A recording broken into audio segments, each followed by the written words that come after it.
Olá, eu sou o André Barros e esse é o Tremos de Moda.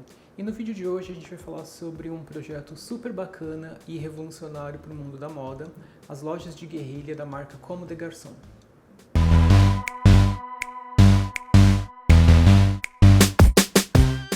Eu resolvi trazer esse assunto para vocês hoje porque, primeiro, é um assunto que eu conheço bastante, eu estudei isso na minha pesquisa de mestrado.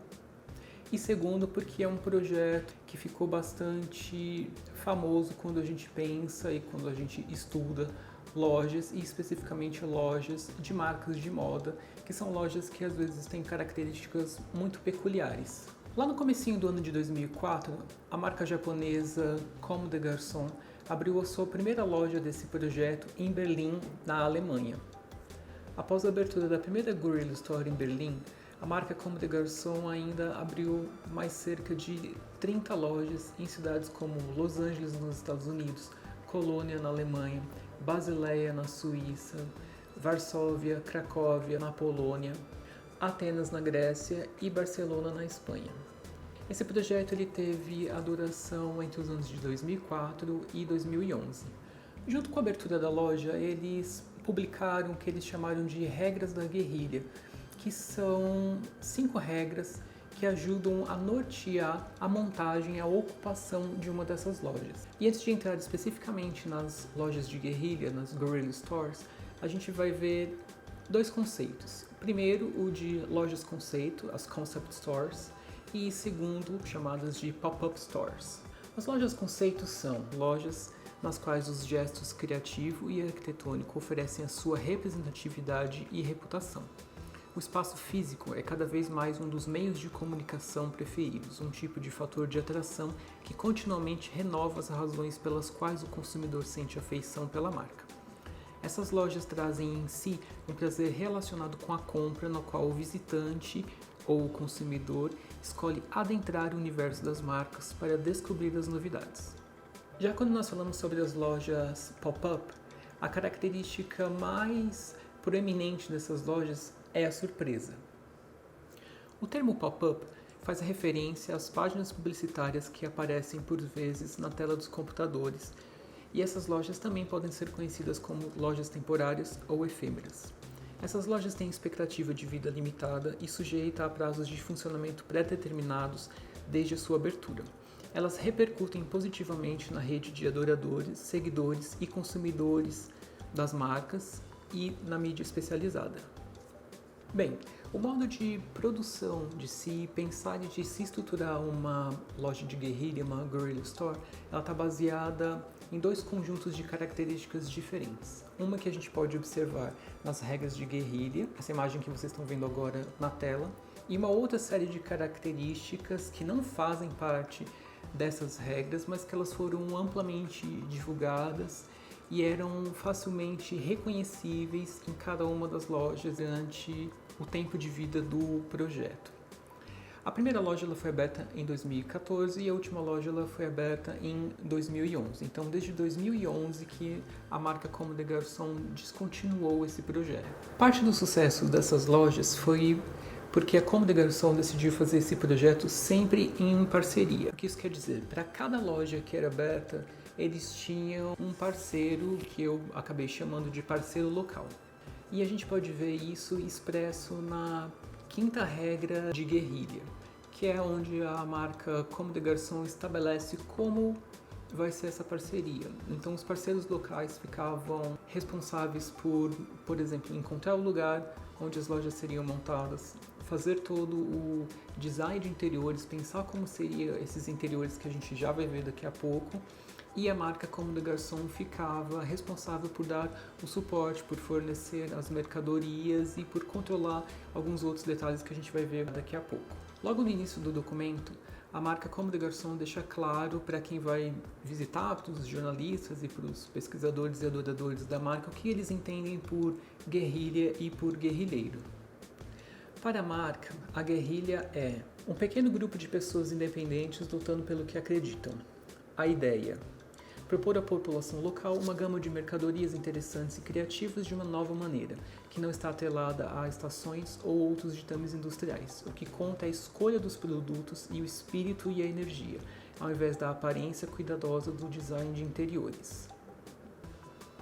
Nesse pequeno parágrafo introdutório, a gente consegue fazer a conexão, a correlação tanto do nome desse documento, né, dele chamar Regras de Guerrilha, e do projeto em si chamar Lojas de Guerrilha.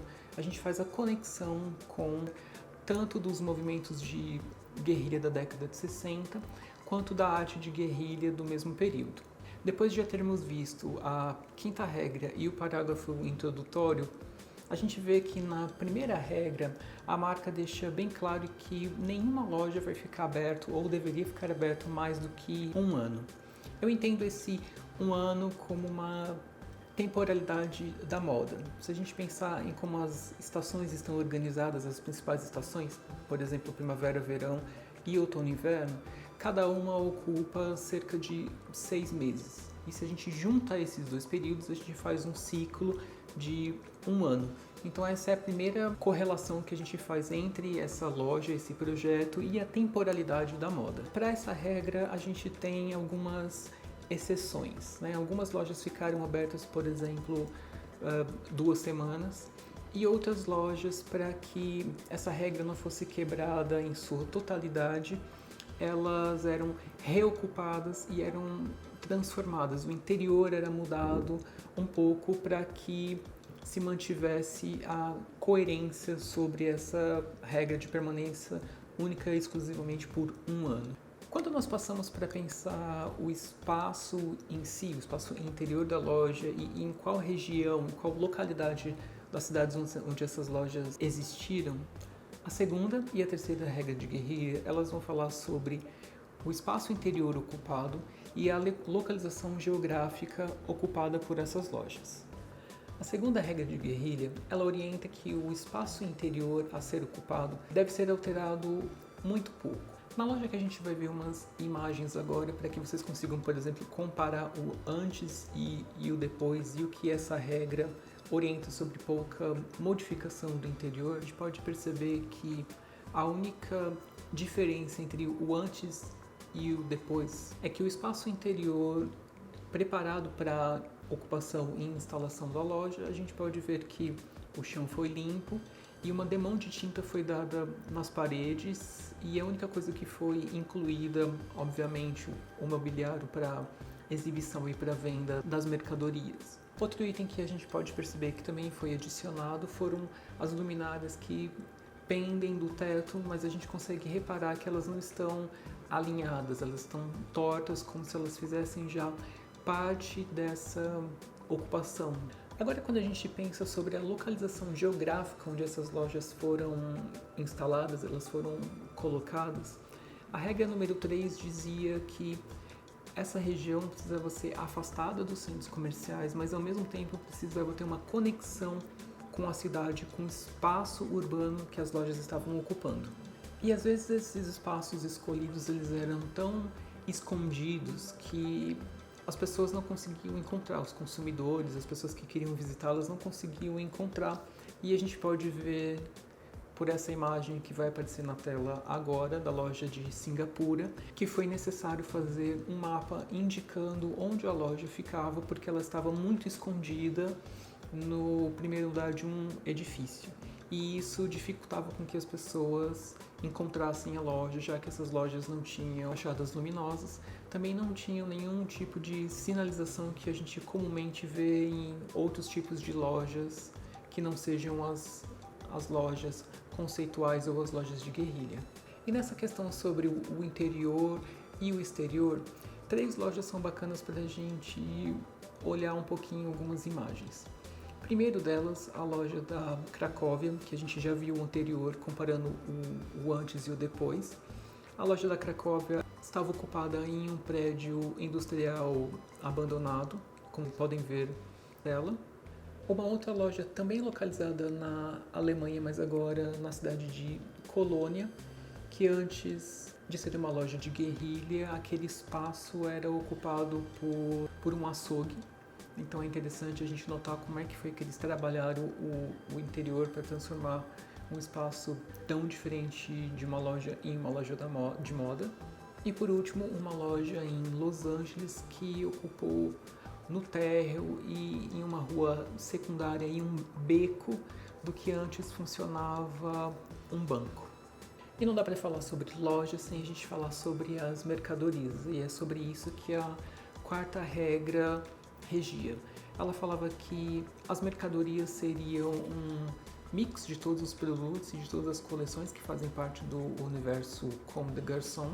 Esses produtos não estariam relacionados às coleções mais atuais e um dos objetivos da marca era fazer com que o estoque de peças que eles tinham guardados circulasse e fossem vendidos, mas agora não da maneira que se fazem nos grandes saldões, que é liquidar a preços bem baixos os produtos. Os produtos tinham então preços atualizados, preço de etiqueta cheia, e foram, em sua maioria, todos vendidos. As lojas tiveram altíssimos lucros na maioria das localidades. E fechando o conjunto de características que definem uma Guerrilla Store Comme des Garçons, a gente não pode deixar de falar das peças gráficas, os cartazes. Para cada loja que era aberta, que era ocupada ou reocupada, um novo cartaz era desenhado. Os cartazes eles tinham a mesma estrutura visual, com as mesmas palavras realizadas no meio do cartaz. A imagem de fundo variava a partir da loja para a qual esse cartaz estava sendo feito, sempre pegando uma referência muito próxima ou do prédio em que a loja ia ocupar, da cidade ou alguma outra característica. E na parte de baixo de cada cartaz tinha um endereço completo para que as pessoas conseguissem encontrar as lojas. Uma tarja preta com o logo da marca e do projeto estava sempre localizado à direita desse cartaz, juntamente com um número. Esse número ele faz referência à loja para a qual estava se pensando esse número, e esse número faz referência ao DDD da cidade. Então cada loja tinha o seu... A arte final dos cartazes era pensada em parceria entre os parceiros locais e a marca Comme des Garçons. Eles eram todos impressos no Japão e eram enviados para cada loja. Eram feitos aproximadamente de 900 a 1000 cartazes e os parceiros locais ficavam responsáveis por espalhar isso na cidade, divulgando a abertura da loja. Após a criação e o lançamento do projeto Guerrilla Stores pela marca Comme des Garçons, esse tipo de loja, esse modelo de loja ficou muito conectado à marca e ao mesmo tempo virou referência para outras marcas que não só as de moda. Como esse modelo criado pela marca tem tantas particularidades e tantos detalhes e características muito específicos, nós dizemos que a marca acabou por criar para si mesma um tipo de loja específico, que desde o seu lançamento em 2004 e até hoje, ele só faz sentido se tiver dentro do universo Comme des Garçons, dentro do universo da moda. E a gente pode pensar que essas lojas só fazem sentido para essa marca, primeiro, porque é uma marca comparada com outras marcas de moda como Prada, Gucci, Louis Vuitton, a Comme des Garçons é uma marca bem pequena. Segundo, a marca sempre se propõe, coisa que a gente vai ver logo mais aqui em um vídeo, a fazer tanto criações de moda quanto perfumes ou suas outras lojas, estão sempre baseadas em conceitos mais radicais e mais inovadores do que as grandes marcas de moda estão acostumadas a fazer. E agora que vimos todas as características que desenham uma Guerrilla Store, uma loja de guerrilha da marca Comme des Garçons, eu vou deixar mais umas imagens para vocês verem e também vou deixar na descrição do vídeo links onde vocês podem explorar um pouco mais a visualidade dessas lojas. Espero que vocês tenham gostado do vídeo de hoje.